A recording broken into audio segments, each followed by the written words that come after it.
Welcome to the Great Detectives of Old Time Radio from Boise, Idaho. This is your host, Adam Graham. In a moment, we're going to get into today's episode of Danger with Grainger.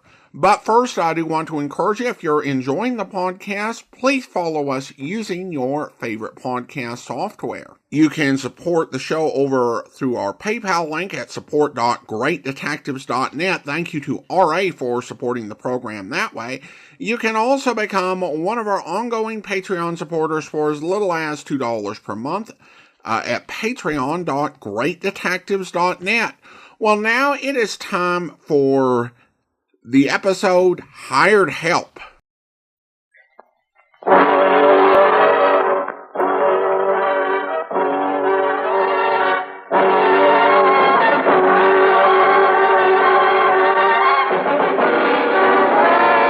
Danger with Grainger. Yes? I'm Millie Payton, the new maid. Oh, yes, I've been expecting you. Come in, please. I'm Mrs. Leatherby. Glad to meet you, Mrs. Leatherby. Your quarters are on the third floor. I suggest that you take your bag upstairs and refresh yourself. Then come down to my study. I'll give you your instructions. Yes, Mrs. Leatherby, right away. It's the first floor on the right. I'm sure you'll like it. Oh, yes, Mrs. Leatherby.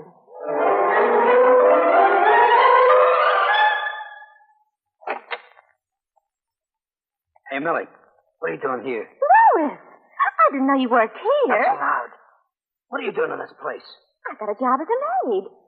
Just think, we can be together. Get inside. Louis, act like you're mad or something. You tell anybody you knew me? Nobody asked me. Why'd you come around here anyway? I didn't know you were working here. You're the chauffeur for these people, aren't you? Yeah. Now listen. Don't tell anybody a thing you hear. All right. Don't say you know me. Don't admit you ever saw me before, understand? Yeah, but why? I'll fix it so we can meet downtown once in a while. I gotta beat it. I'll see you later. Louis, you're not mixed up in something crooked. Don't talk. Louis, you're hurting me. You open that face and I'll do more than that. This is Steve Grainger, private detective with a story about a fond mama who wanted to prevent her son making a misalliance, only to find murder in her ménage. In just a moment, I'll take you back to...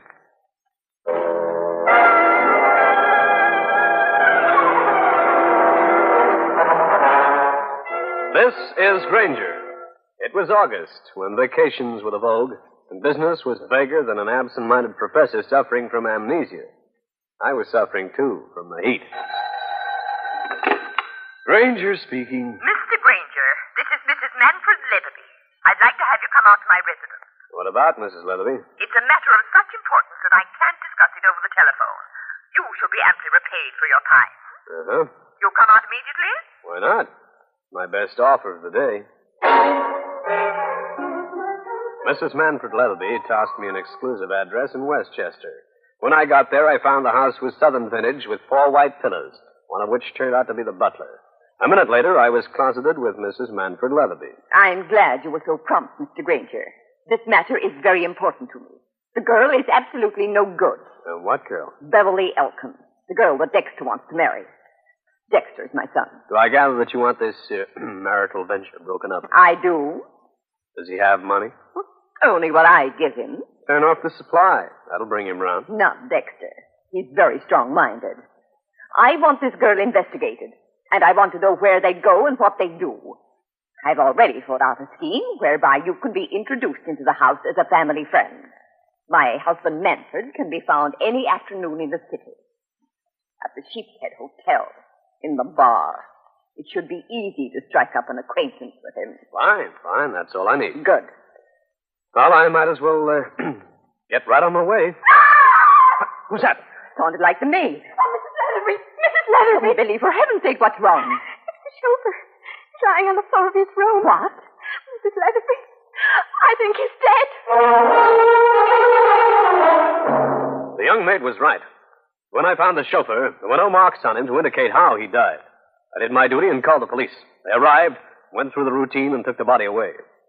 Then Mrs. Leatherby had one sentence for me. If you hurry back to Manhattan, Mr. Grainger, you'll just be able to catch Mr. Leatherby. The bar at the Sheepshead Hotel was crowded to the cash registers with middle-aged men, all of whom were heeled like Rogers. I had an attendant point out Manfred Leatherby. 1 hour later, we were the best of friends. Mr. Grainger, your stories of adventure are like wine to me. Thanks, Mr. Leatherby. You're a man who's extremely sophisticated from travel. You've been around.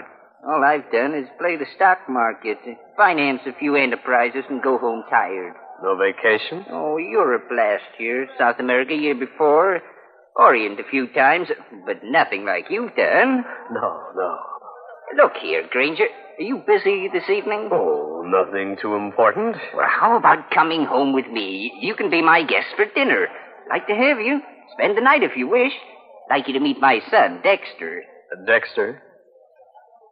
Yes, he's a fine boy, but Mrs. Leatherby, she's making it tough for him. Won't let him get married. That's too bad.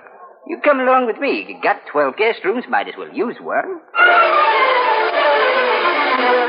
By luring Manfred Leatherby into the invitation, I'd be able to appear in front of his son, Dexter, as a guest of his father's. That'd make my job of looking after him a little easier. But at the Sheepshead Hotel, I picked up an overnight bag, headed for Westchester. The door was opened by the maid who'd found the chauffeur's body. Oh, good evening, Mr. Leatherby. Good evening, Millie. You little thing. Just came to work for us recently. Oh? Millie, take Mr. Grainger's bag up to, let me see, to my guest room. The green and purple one? Yes? Yes, of course, sir. Right away. I'll introduce you to my wife, and then show you your room.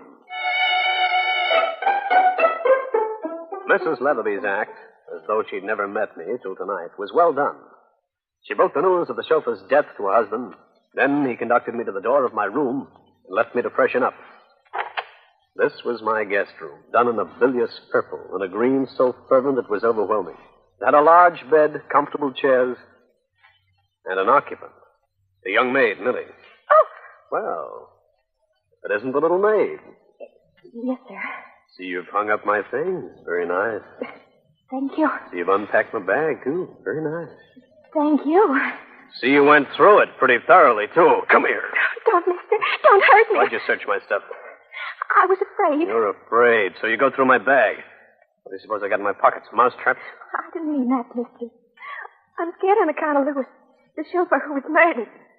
How do you know he was murdered? But he wouldn't kill himself. We were too happy. What's this we business? Lewis and I were married.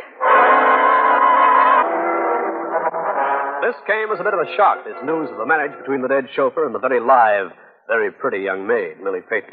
I stared at her, stared so hard that she got more nervous than ever. Why are you looking at me like that? How long has Lewis been working here? Well, about a year, I guess. He never told me where he worked. But he got you the job here, huh? No. I didn't even know he was here. I used my maiden name. And who did get you the job? A girl told me about it. What girl? Her name's Benrich. Eloise Benrich. Sorry, Mrs. Leatherby. I know it's not a good hour to call. That sounds like the police. I'll take this up with you later. I hate to disturb you, Mrs. Leatherby, but it's about that chauffeur of yours who died. What is it? Just how did it happen and where? Well, Lieutenant Mike Harding himself. Oh, no, not you, Grainger. What's a homicide man doing way out in the country? Mr. Grainger, do you know this officer? We've met before, Mrs. Leatherby. Grainger, were you around when the chauffeur died? Yep. You remember there were no marks on him, and the doc's verdict was that he died by poison, self-administered? Uh-huh. Well, we got a telephone call at headquarters telling us to investigate the chauffeur's death, saying it was obviously a murder if we can discover the truth. Who made the call, man or woman? Voice was disguised. I called the local boys. They asked me to come out here. Mother, I'm terribly sorry I'm late. The convertible had a flat tire. And... Oh, what's wrong? This is my son, Dexter. Steve Grainger, and, the name again, please. Harding, Lieutenant Mike Harding, a New York homicide. Oh, yes, I'd forgotten. Hey, what's the police officer doing out here? I'll explain later. Get ready for dinner. All right, Mother, just as you like. Grainger, I want to talk to you. I shall leave. I'm not interested in your conversation. Thanks. Now, Grainger. What? Why are you here? Ordinary job. Mother is worried that the wrong girl will marry little Dexter. Little Dexter. Stands at least 6'4", looks like a heavyweight champion, and you call him Little Dexter. First time I ever saw him. From Mother's chatter, you'd think he was undernourished. Heaven forbid. I told Lieutenant Harding about the maid, what she'd told me. I warned him to go easy on her, since the little kid was on the verge of hysteria. Then I went into dinner. Manfred Leatherby was chatting away to his son. Mrs. Leatherby sat at the head of the table, as formidable as an aircraft carrier. Dexter, stop eating so fast. Mother, I'm in a hurry. Better do as your mother suggests, Dexter. I'm sorry, but I've got an appointment. I'm late now. You're not going out with that girl again. Dexter wolfed down 2 pounds of meat, 3 baked potatoes, a large patch of lettuce and tomatoes, and got out of there. Mrs. Leatherby tossed me a knowing eye, but I leaned back for 1 second. Then I made an excuse to Manfred Leatherby. But, Mr. Grainger, one never goes to bed this early. Not even in the country. I'm very tired, Mr. Leatherby. I'd like to get some rest. Let the man go to bed, Manfred. I'll play some backgammon with you. Oh, yes, dear.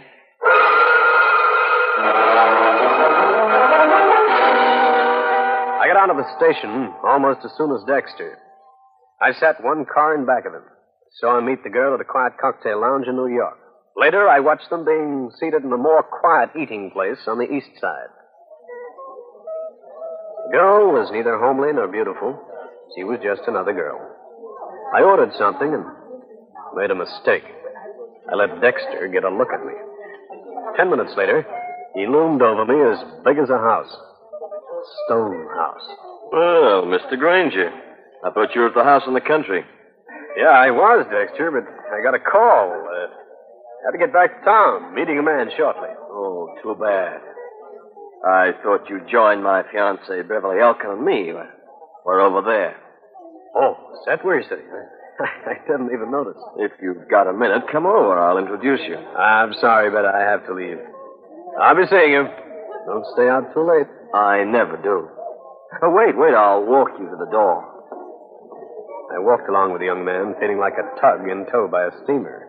When we got to the door, his demeanor switched. I'll step out with you for a second. Don't get a cab yet, Dorman. Now, Grainger. Yeah? Don't bother snooping around after me, understand? I'm old enough to take care of myself. I'm not snooping around. Look, big shot, don't try to fool me. I know what you're up to. I know that Mother hired you. What? You want to take home a report to Mother, huh?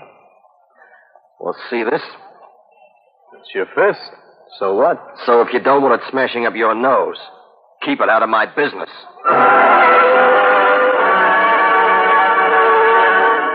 The boy held up a fist in front of my face, and its size was not calculated to inspire contempt. It was as big as a ham and looked twice as meaty. I don't mind running the normal risks of my profession, but at that moment, Dexter Leatherby didn't bear any resemblance to a normal risk. He looked more like a nasty rampage.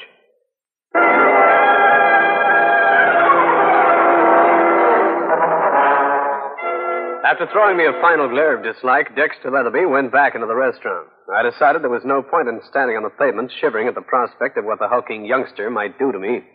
I wound my way to the apartment of Cal Hendricks, my newspaper friend. Steve, my boy, you look as preoccupied as a bride over a first biscuit. I've been up to visit the ultra Manfred Leatherby. Oh, and that pseudo-southern baronial estate of theirs? What cook? Some Dexter is gadding around with the girl he wants to marry. Mama wants to nix it. Dexter is just a big bear. I know. He just waved his paw in my face. He's quite a boy around town. Had quite a long run with a nightclub singer, Eloise Benneret. Say that again? Eloise Benneret. Oh. Where's she live? Oh, I don't know. But there's a man who might locate her.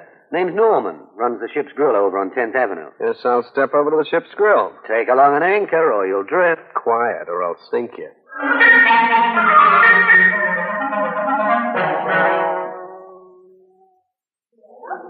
This was the Ship's Grill. It resembled a ship like a motorcycle resembles a Cadillac. I looked for the Ship's Grill captain and found him, leaning down at the end of the bar. You were looking for me? Yeah. I'm Steve Grainger. I want to ask you a question. You're the private eye. What's the snoop act? Oh, nothing much. Just like to know where Eloise Benneret is. What do you want it for? She knew Dexter Leatherby. She also recommended a maid to the Leatherbys. That's not all. Go on. Okay, here it is.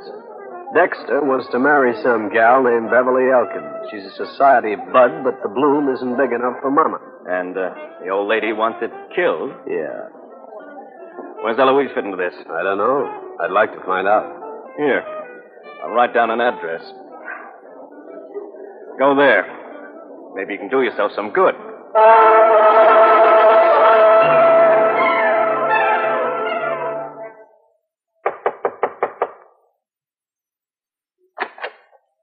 Who are Just a fella trying to get along. Well, get along. Down the hall. Take your foot out of the door. I want to talk to you about Dexter Leatherby. What about him? And who are you? I've seen you around. I'm Steve Grainger. Oh, yes, the snooper. You knock these days instead of peering through keyholes, eh? I want to ask you something. How come you told a kid named Millie to get a job with the Leatherbys? Because you knew her husband was their chauffeur and she didn't? Why should I talk to you? If you'll read the paper, you'll find that Lewis, the chauffeur, is dead. Poisoned. Oh, no. Care to talk? I sent Millie out there for the job.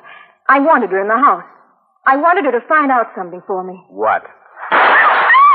Eloise! Are you all right? I think so. Stay away from the window. There's no sign of him. Fired through the front window and ran. He shot at me, Grainger. I felt the bullet. He wanted to kill me. Who? I don't know. Well, get your stuff. Let's get out of here.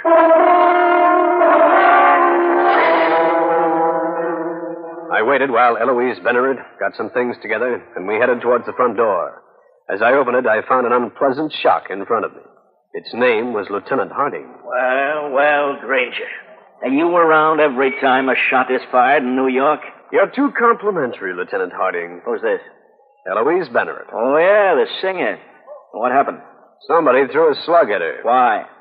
Please, Mike, I'm no mind reader. Granger, I thought you were following young Leatherby around, trying to break up that romance. What are you doing in Midtown Manhattan with a singer? Just a second. Did you say romance with young Leatherby? What romance? Some girl named Beverly Elkin. Why? Nothing. Were you mixed up with young Leatherby, too? Lieutenant, suppose you take Miss Benneret into protective custody. Why? Because you look so charming when you're protected. Granger, if this is another of your famous gags, your next job will be for the state. Pension permanently, I hope, up the river. I got Eloise Benneret aside, whispered to her to say nothing, watched Harding hand her into the police car and drive off. I went back to Norman's Ship's Grill. I was slightly furious. See Eloise, Granger? You pulled a smart caper, Norman. Caper? You tipped me on Eloise Benneret's address, and either you or a pal follows me, you listen to what I've got to ask. Why the gun act? The shot at Eloise through the window. Shot? What are you talking about? What happened to Eloise? Somebody tried to put her away. Where is she? At police headquarters under protective custody. You telling the truth? Call Lieutenant Harding and make sure. Lucky for you, she didn't get hurt. Why? Because Eloise Benneret happens to be my sister. Your sister? Yeah. Norman, how'd you find out that Lewis was killed up at the Leatherby's place? Millie called and I... So, the little maid tipped you off. I didn't say that. And then you called police headquarters and just mentioned that Lewis's death could have been murder, not suicide. It was you, Norman, wasn't it? I thought I was right. And who is the killer? I'm not talking, Granger. I'm not saying a thing. I tried to get another word out of Norman for 10 minutes, then gave it up and called Lieutenant Harding on the phone. He agreed to send a car up and take the bar owner in for questioning. I said I'd come along. I wanted a word with Norman's sister, Eloise. Grainger, what is this all about? Why did you have me brought down here and locked up? Because I didn't want you hurt, Eloise. Now I want to ask you something. Why did you get that funny expression on your face when I mentioned a romance between Dexter Leatherby and Beverly Elkin? Did I? Stop putting on the innocent act. I don't remember any expression on my face. Miss Benneret, you're mixed up in a killing. You realize that? Somebody tried to put you away because you must know something about it. Do I? You got the maid Millie her job near her husband. Why? All right, I'll tell you. Lewis was up to something. I wanted to find out what it was. But I never did. Now, that was all the girl would tell me. I went back to Harding's office and found him grim-faced and angry. Norman wouldn't answer any kind of question. Merely said he'd take care of his own business his own way. The police officer could get into the record bureau, and Harding did after I suggested something. Then we got a prowl car out of the garage and drove off to the Leatherby place.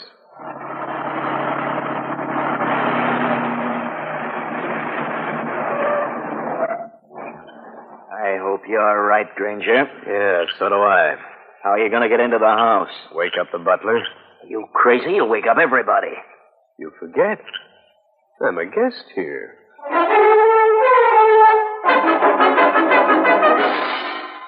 The butler was still up, remembered me, and let me in. But instead of going to my own room, I headed for the one occupied by the maid, Millie.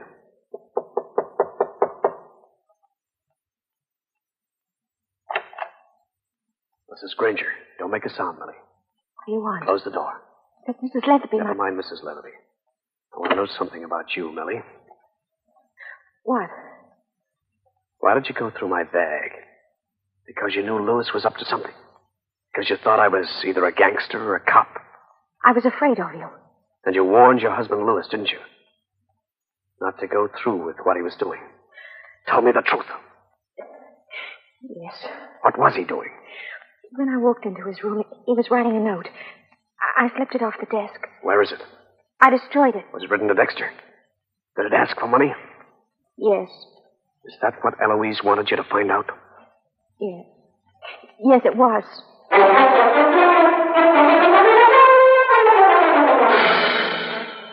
I told the girl to stay where she was, went downstairs, and let in Lieutenant Harding. We made one cautious phone call to Dexter's love, Beverly Elkin. Then we woke up Mr. and Mrs. Leatherby. Mr. Grainger, what is the meaning of this? I really don't think you should wake us at this hour. Mrs. Leatherby, you employed me to see that your boy Dexter wouldn't marry Beverly Elkin. Well? And Mrs. Leatherby, I'm happy to say that Dexter won't marry her. Really? Because he's been married for some time to a girl named Eloise Benneret. Dear me. Dexter's in trouble, too. It looks like he was the one who poisoned the chauffeur, Lewis. Lewis was blackmailing him. But he couldn't have. It's also possible he shot at his own wife tonight, afraid she might reveal that their secret... I'll have another go, chaps. Pleasant editing. It's also possible he shot at his own wife tonight, afraid she might reveal their secret to me. That's incredible, Mr. Grainger. Where is Dexter now? I don't know. That him, Grainger? Come in, Dexter. The police and I want to talk to you. The police? He's cramming. Come on, Harding.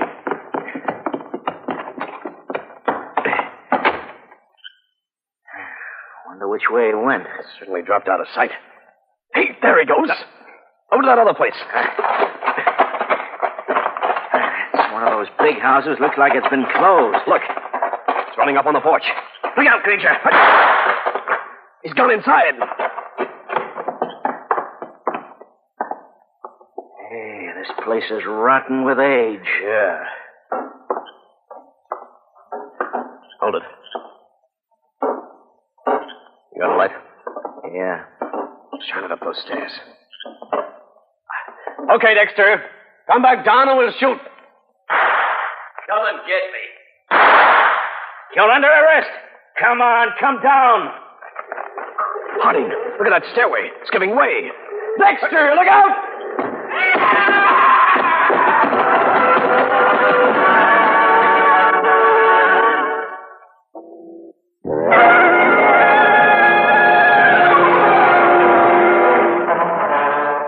When the rotting stairs in the old house broke apart, Dexter Leatherby fell from the second floor right through to the cement floor of the basement.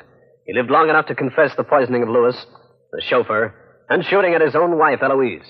The coroner was summoned, and Lieutenant Harding took care of the details. I bumped into him a few days later. We played young Dexter's death down, Grainger. No sense in hurting his parents. They're nice people. They took it hard enough as it was. That Eloise Benneret, she took it well, too. She and her brother filled in the details. Oh, that is that, Lieutenant. Including your fee. That, I presume, flew out the window. You Steve Grainger? Yeah? Special message service. Sign here. Thanks. Something interesting? It's from Mrs. Leatherby. Oh? Remember your crack about my fee flying out the window? So? Buying this check, I'd say, just flew in the door. Steve Grainger again. You've just heard one of the most interesting cases in my files. And I'll have another one for you. So be around next time.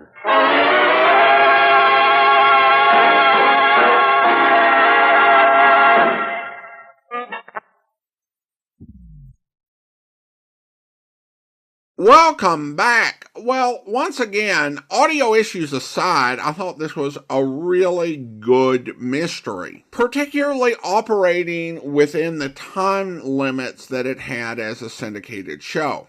The only thing that was a bit off was the attempt at some sort of ribbing from the police spoil at the end. That just did not work. Because the question of Grainger getting paid really wasn't one. Now, I will say that in cases where people hire the private detective and the detective proves that they were the murderer, you kind of expect that they won't pay because, one, they're not happy with being judged the murderer. Two, they have the ethics of someone who committed murder. And three, the fact is that they are now in so much legal trouble that the detective really can't do a whole lot to them. And it's kind of a waste of everyone's time to even pursue it.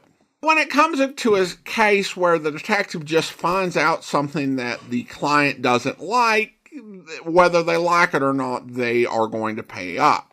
Because the money is owed, they have reputation, they have credit, they have a place in the community. So yeah, they are going to pay the detective in those cases, unless in general they're the type of person who stiffs people. One other brief note, and this may be one of those nitpicky, nerdy sort of things that only I care about, but some people may notice that when they search for this series online, they will often find it spelled quite differently than what we use here in terms of the character's last name.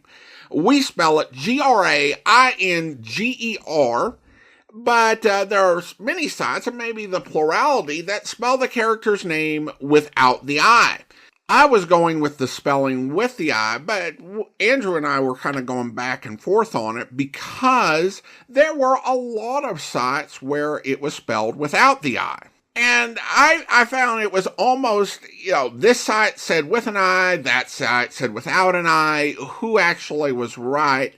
And I can't say 100% for sure. I pulled up newspapers.com and the newspaper ads for when the series aired, and sometimes it had with an I and sometimes it had without an I. Ultimately, we came down on the side of with an I, because I found an Australian government report listing all of the old-time radio programs in Australia that was put out by a government agency there, the National Film and Sound Archive, and they listed it as spelled with an I. Could they be wrong? Yes.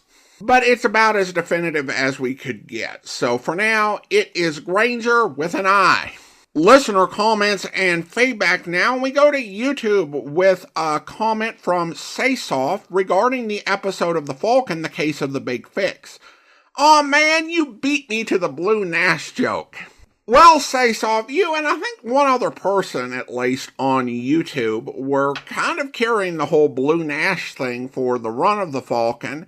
And I guess to quote the great Jimmy Durante, everybody wants to get in on the act. But thanks so much. I do appreciate all of the Blue Nash observations. And the whole Blue Nash thing is another reason to hope that someday we get more episodes of The Falcon just to see how far that whole Blue Nash situation goes. Alright, well, now it is time to thank our Patreon supporter of the day, and I want to thank Bruce, Patreon supporter since July 2022, currently supporting the podcast at the Detective Sergeant level of $7.14 or more per month. Thanks so much for your support, Bruce, and that will do it for today. If you're enjoying the podcast, please follow us using your favorite podcast software. And if you're enjoying the podcast on YouTube, be sure to like the video, subscribe to the channel, and mark the notification bell. We will be back next Monday with another episode of Danger with Grainger, but join us back here tomorrow for Charlie Chan, where... It's the strangest thing, Inspector. I don't know what to make of it. John, well, he hadn't been doing well lately. And 2 months ago, he came home and told me he'd got a good job. A chance to start engineering work down in Texas. Well, he left home and it all seemed true. He wrote every week wonderful romantic letters and sent money. And I was happy until I went to the library this morning. Source of grief, please. I was looking through an old novel in the library. I found that all my husband's romantic letters, all the details of the people he was meeting and the work he was doing, was taken out of that novel. Holy smoke. I've got the novel and some of John's letters here. You can compare them. I've marked the passages in the book. This most strange. Oh, the envelopes are postmarked Texas. And they're dated right, Pop. Yes. I thought maybe John was being held. Maybe he was in some kind of trouble. And whoever had got him was sending the letters to... I hope you'll be with us then. In the meantime, send your comments to box13@greatdetectives.net. Follow us on Twitter at Radio Detectives, and check us out on Instagram, instagram.com/greatdetectives. From Boise, Idaho, this is your host, Adam Graham, signing off.